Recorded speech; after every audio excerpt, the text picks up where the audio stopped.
In an triangle angle C equal to 3 angle B equal to 2 in bracket angle A plus B, it में find angles. It means क्या है कि angle C equal to आपका 3 angle B है और angle C equal to आपका 2 angle A plus angle B है। अगर इसकी स्टार्टिंग में हमने होल्डिंग प्रॉपर रखा कि किसको क्या लेट कर रहे हैं तो हमारा गलत नहीं होगा।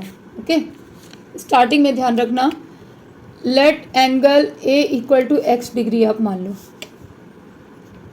और angle B equal to Y degree.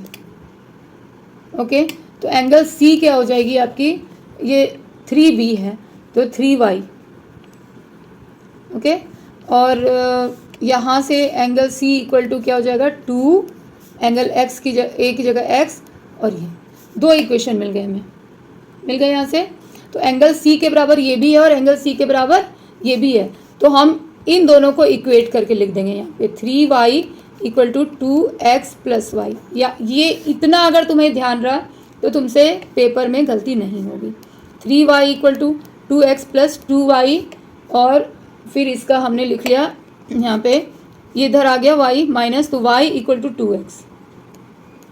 Okay, अब आ जाओ next, angle A plus angle B plus angle C equal to 180, equal to 180। Angle A की वैल्यू x है, बी की y है और सी की वैल्यू क्या है 3y। सी की क्या है 3y, यहाँ से यहाँ पे रख दिया 180। अब y की जगह हम क्या रख देंगे 2, y की जगह ये पहले लिख लो x प्लस ये 4y हो गया, एंगल है ये सारे डिग्री डिग्री लगे हुए, इक्वल टू 180। क्लियर है यहाँ। अब ये इक्वेशन आपके पास आ गया, y की जगह आप 2x डाल दो, तो x plus 4 into 2x equal to 180, 9x होगा, ये डायरेक्टली लिखे 180 degree, x equal to 20 degree. x की मिल गई तो फिर आपकी y मिल जाएगी, इसमें y डाल दिया यहाँ पे, है ना, तो y की वैल्यू क्या आ जाएगी, y इक्वल टू 40 डिग्री, और फिर c आपको मिल जाएगा 3y। It means angle c equal to, ये एंगल b है ना, c equal to 3 into Y की वैल्यू 40 है ना, तो 120।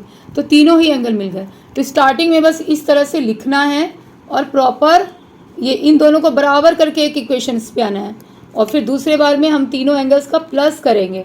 प्लस को ये ध्यान में रखना है और इसकी वैल्यू यहाँ डालें। तो इतना अगर तुमने ध्यान रखा किसी भी बच्चे ने, तो गलत होने के बिल्कुल भी चांस नहीं है। ठीक है।